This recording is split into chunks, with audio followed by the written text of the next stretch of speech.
the Edmund Fitzgerald.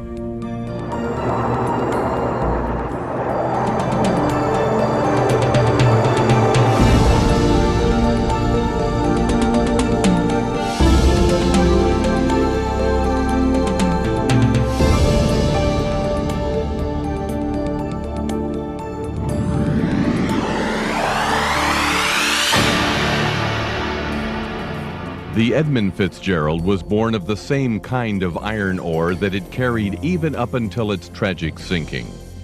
Forged from hot furnaces and assembled at the Great Lakes Engineering Works near Detroit, Michigan. Designed as Hull 301, the Fitzgerald would be one of the last freighters built in Michigan. The largest ore carrier ever designed at that time, Hull 301 would cost over $8.4 million to build. Over 729 feet in length, the Edmund Fitzgerald was the first ship to be created using sub-assemblies.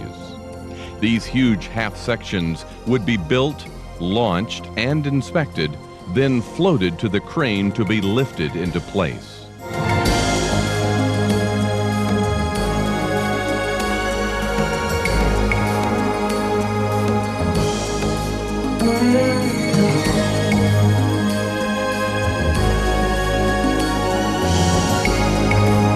Once assembled, the hull sections would create the main deck of the ship, called the spar deck.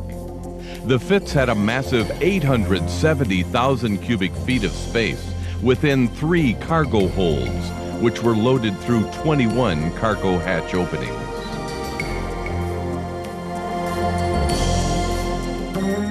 At the bottom of the number 3 hold was this suction well, called a rose box. 6 electric pumps could be used to drain water from the hold, but only when the ship was void of cargo. Water from any of the 3 holds could easily flood the entire length of the ship because the Fitzgerald's holds were separated only by a mesh screen and not a watertight bulkhead. Here the giant prop shoe is welded to the end of the ship, ready for its 19-foot propeller to be added on. Powering that giant prop was a 7,500 horsepower steam engine, originally heated by coal. These giant coal bunkers would feed the coal into the ship's firebox, generating steam in these boilers to turn the propeller. The Fitzgerald would eventually best 16 knots, an incredible speed for a giant ore carrier.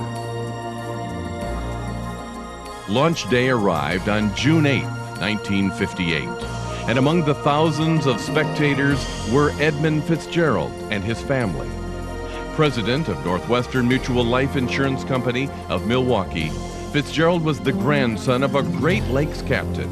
His family and friends are shown waving here from the stage where Mrs. Fitzgerald christened the freighter. Huge blocks of timber were knocked away with sledgehammers, and the largest freighter on the Great Lakes was afloat in the Detroit River.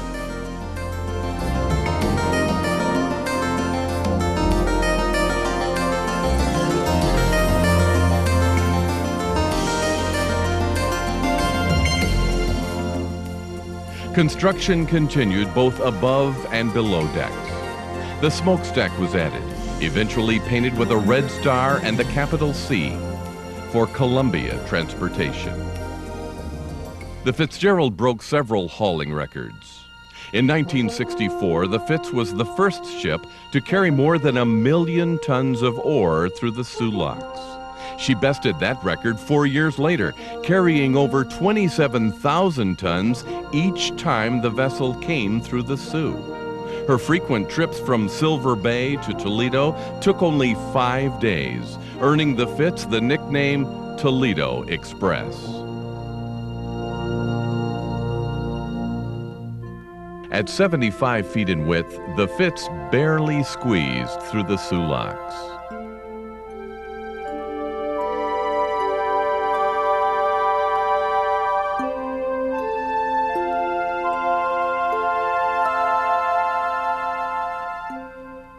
The Fitzgerald wasn't making its usual run when it left Superior, Wisconsin on November 9, 1975. Bound for Zug Island near Detroit, the Fitz was scheduled to unload only a few hundred yards from where she was born. Loaded with over 26 long tons of national ore pellets, the Fitz set out on Lake Superior under sunny skies, eventually meeting up with the steamer Arthur Anderson near Two Harbors, Minnesota. The duo soon realized that a storm was approaching, and both captains decided to take the northern route, running close to Isle Royale and the north shore of Canada. Here the ships would sail in calmer waters as the northwest winds kicked up waves further south. That protection was short-lived, as both ships had to turn into those waves in order to reach Whitefish Bay. It was here that the Anderson reported huge waves, and the skipper of the Fitzgerald admitted these were the worst seas he had ever seen in his 44 years on the lakes. Captain Ernest McSorley also reported damage which was listing his ship, tipping it sideways in the storm. "We're holding our own," he told the Anderson, believing he would make it to Whitefish Point. McSorley had more than a storm to contend with. His radars were out, and his only visual guide, the Whitefish Point light, was darkened by a power failure. The Anderson tried to keep a radar fix on the Fitz, but in a blinding blob of sea return, the Fitzgerald vanished. Captain Jimmy Hobaugh was formerly group commander in Duluth before taking command of the buoy tender Woodrush in 1975. One of his first rescue runs of that season would be a valiant run to save those aboard the Edmund Fitzgerald. He knew the 24-hour run through the storm would be dangerous, but his ship was the only rescue vessel available at the time. The thought of distressed sailors made the crew press on. There was just never a question in your mind that you would be there, and no matter how uncomfortable you were, there are other people out there that were less comfortable. And we just, you know, we never even thought about it. Hobaugh had seen his share of storms, but this one was different. I've been in the ocean in North Atlantic storms, and yeah, it's rough, but the period between the swells is long. In the Pacific, it's even longer. Up here in the lakes, it just hammers you. Up here also that night, for instance, when we got here, the seas were coming down from the northwest, hitting the Canadian shore and ricocheting off. They're hitting the U.S. shore and ricocheting off. So you got three seas coming at you from three different directions. And remember that the well deck on a buoy tender is relatively low. Even though we had the shutters in,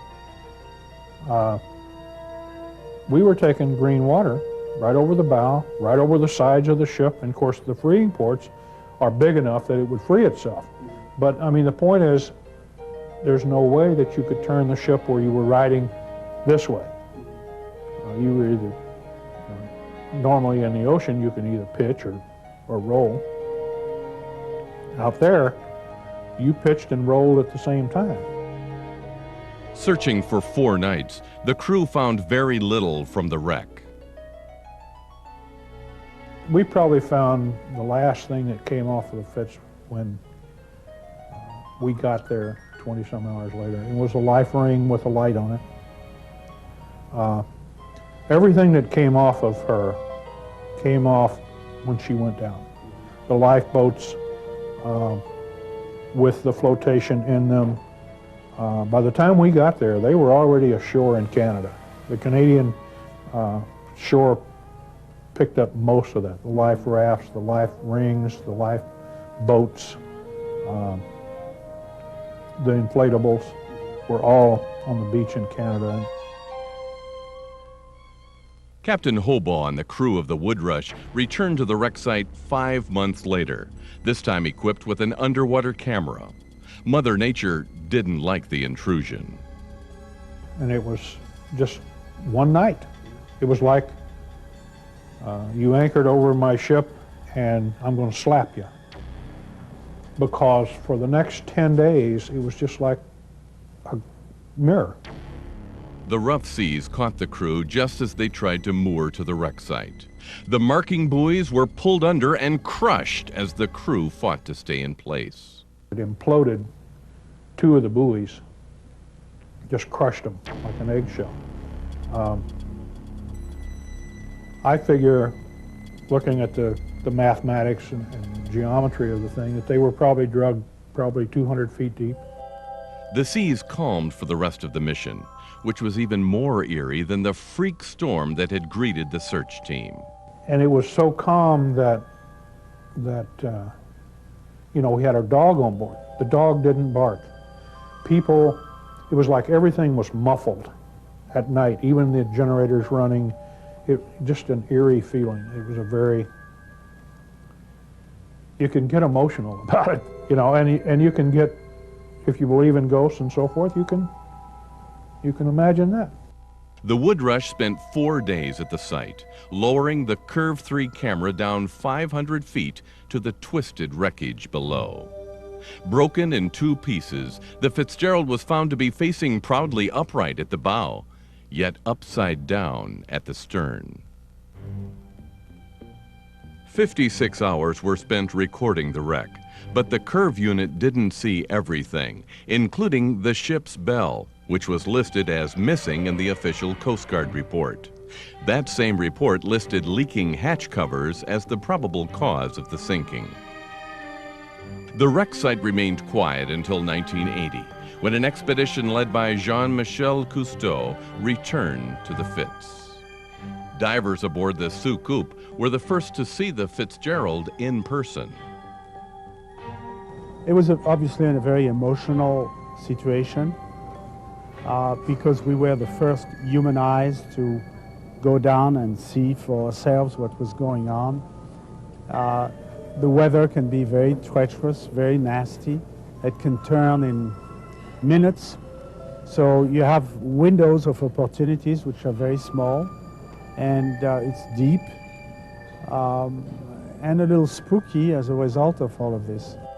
Bad weather again blocked attempts to see the entire wreck. The submariners spent less than an hour below and were forced to return to the surface. Falco, our chief diver, was down there, and one of our cameramen was down there to film it so we could put it in one of our shows we did on the Great Lakes.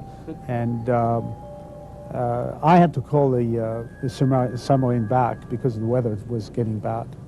The Edmund Fitzgerald managed to stay out of headlines for nearly another decade before another investigation brought it back into the limelight.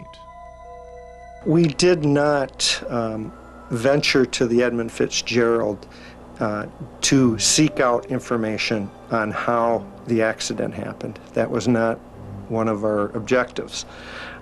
We were interested primarily in a high-profile, high-visibility site that we could test some equipment that would aid in survey and documentation of other deepwater shipwrecks.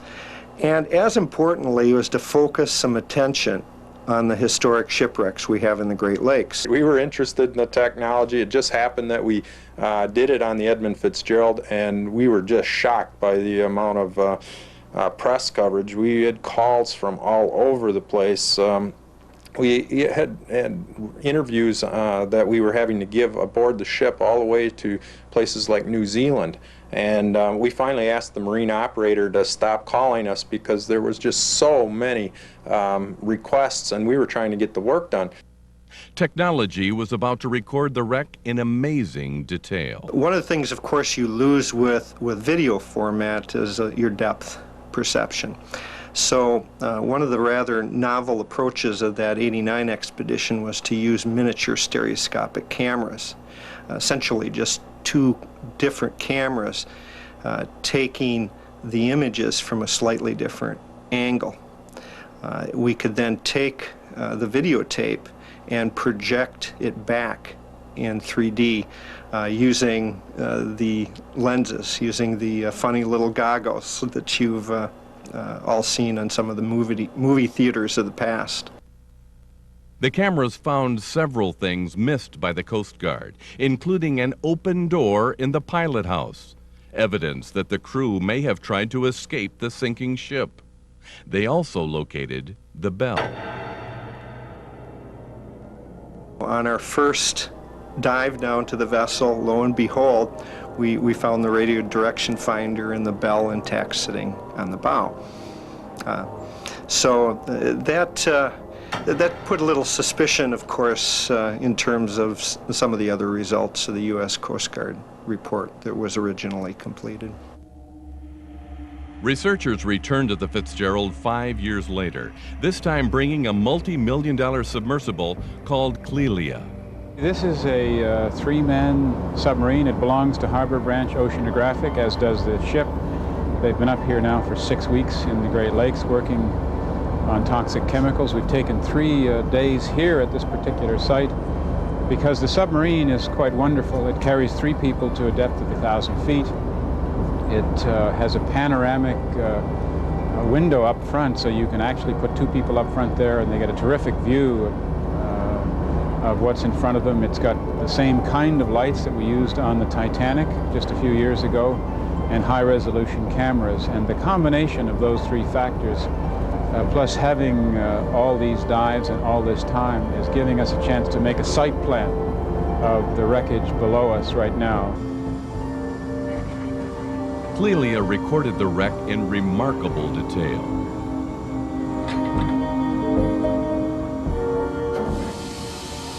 Well, this is our last dive. We've been here now for 3 days. This is the 6th dive. We've spent now something like 14 hours on the bottom. We've had the cameras all through the debris field, through the bow section, the stern section, and on the dive just prior to this one, put the camera and the light actually inside the pilot house. So we've got a lot of information that's new and I think pretty exciting in terms of trying to piece together what happened in the final moments of this shipwreck. Subpilot Tim Askew says seeing the wreck in person brings more detail than just a camera. He was amazed by the force created when the ship hit bottom. Many times the human eye is much more perceptive than a video camera at a distance especially. To be able to actually see damage that was previously unknown, such as the crack. So, we did determine there's a crack all the way around the bow, which indicates that the bow of the ship hit the bottom with a tremendous force. More and more clues were surfacing about the wreck, except the deepest, darkest mystery of them all. What happened to the crew? That mystery would be solved only a few days later. Michigan businessman Fred Shannon led the first privately funded expedition to the wreck site in July of 1994. After setting the unofficial longest dive to the wreck, he allowed the owner of the tug, Anglian Lady, and his son to tour the wreck site. They found a human body lying on the bottom near the bow section. In fact, Scott was almost expecting to see a body. He had discussed it before we went down, thinking that we might see something and what it would be like. And we'd been at the funeral home a week ago to visit a friend, and so it wasn't much different. Shannon's use of the body footage upset many family members who pushed local legislators to outlaw photographing shipwreck victims. Canadian authorities who oversee the waters surrounding the Fitzgerald were also asked to seal off the site from further scrutiny. This year we had the introduction and passage of legislation that was aimed at prohibiting divers from photographing human remains. That was a direct result from the impact of our team in '94 finding the body. And we believe it's unnecessary legislation, puts a lot of constraints on the sport diving community. The most expensive dive to the Fitzgerald took place while the United States was celebrating Independence Day. 2 Canadian submersibles and a special dive suit were used to cut the bell from the top of the Fitz. Whitefish Point Museum Director Tom Farnquist explains the approval needed to recover the memorial. We had all the family members, they were all polled by family members themselves. We had permission from the owners of the vessel, Northwestern Mutual, and the 3 insurance companies that paid claim on the wreck. So we jumped through all the hoops, and we had to do that for the Canadian government before they would give us permission to raise the bell. And then, of course, when the Canadian Navy came aboard, it was really a complete project. The newt suit was videotaped with a high-definition television camera on both the front and back of the wreck. News accounts indicate that the crew did see bodies, but dive leaders swear they were not recorded. Well, we made a promise to family members that we would not photograph any remains, and if we did come across them by accident as we're moving along in the submarines or the newt suit, that we'd shut the cameras off instantly and we'd destroy the footage if we did happen to accidentally photograph a body. The families didn't want to see images of their possible loved ones on the bottom, and we honored that. Farnquist, who has been on 3 expeditions to the wreck, said the bell recovery would be his final visit. The bell, replaced with a replica, now sits in Whitefish Point Museum. Not everyone was excited about the bell recovery. I didn't see the need for it. Every year for 20 years, and probably forever, there will be a memorial service in Detroit where the first bell rang.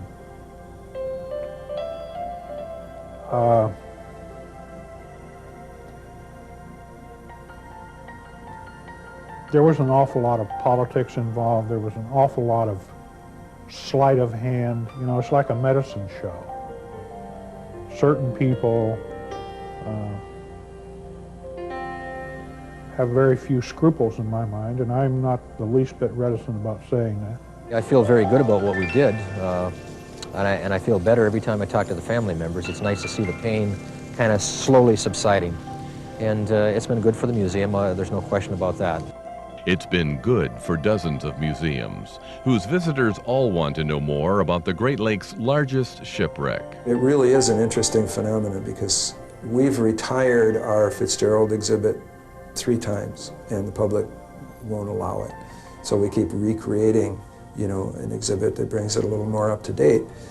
We have other, you know, very dramatic losses and accidents and storms which mark regional history, and yet none has been so widely publicized as the Fitz has, at least in this century. And so that's kind of the lightning rod for people's attention when they come here. They want to learn more about the Fitzgerald. Few wrecks have stirred up as much controversy as the Edmund Fitzgerald. It's become a million-dollar industry, much to the dismay of those who lost family and friends when it sank. Its legendary status continues to haunt and mesmerize those who are connected with it. The Fitzgerald is obviously an icon, and it has a role for various reasons of focusing people's attention. I think there were a lot of reasons. Probably as important was Lightfoot's ballad. Also, I think it was pretty much a kick in the head to folks at the time. I could not believe that the baby of modern technology, and the Fitzgerald was not an old vessel, could have been beat by the lakes. There are ships sinking all over the world all the time. We never talk about it. But that particular one was right there and was the pride of the fleet, and a lot of mystery because no calls were recorded and everybody was lost. So it became a big deal. It was a weird, eerie time, and you don't sleep. And we were out there for 4 nights and 3 full days. We came in on the 4th day, we came in to the Sioux. What really happened to the Edmund Fitzgerald? No one doubts it was the storm that sank the ore carrier. The debate remains over the ship's final moments. I have to kind of go along with a theory that was presented to me about the 3 sisters. And this is a well-documented fact in the Great Lakes that they do get large waves and they come in 3s. And I think that had something like the Three Sisters, or if it wasn't that exactly, contributed to having the bow nosedive. And once it did go, the fact that the ship was traveling at a high rate of speed and was overcome by waves and started to go down, and of course the cargo shifted forward, because even though the vessel was only carrying 26,000 or 27,000 tons of taconite, it was capable of, that in itself would not fill the holds, which as it nosedived down caused that cargo to shift forward, further driving the nose down. And since the ship was longer than the water was deep, when the bow hit the bottom and started plowing in, there was a good 100 to 200 feet of the stern section basically standing out of the water, sticking out of the water. And of course the engine is in it, and all the aft superstructure and stack and everything like that, which is very heavy, probably caused the aft end of the vessel to just literally break off and twist off as the ship was going down. And we know that they're separated on the bottom with the stern section laying upside down.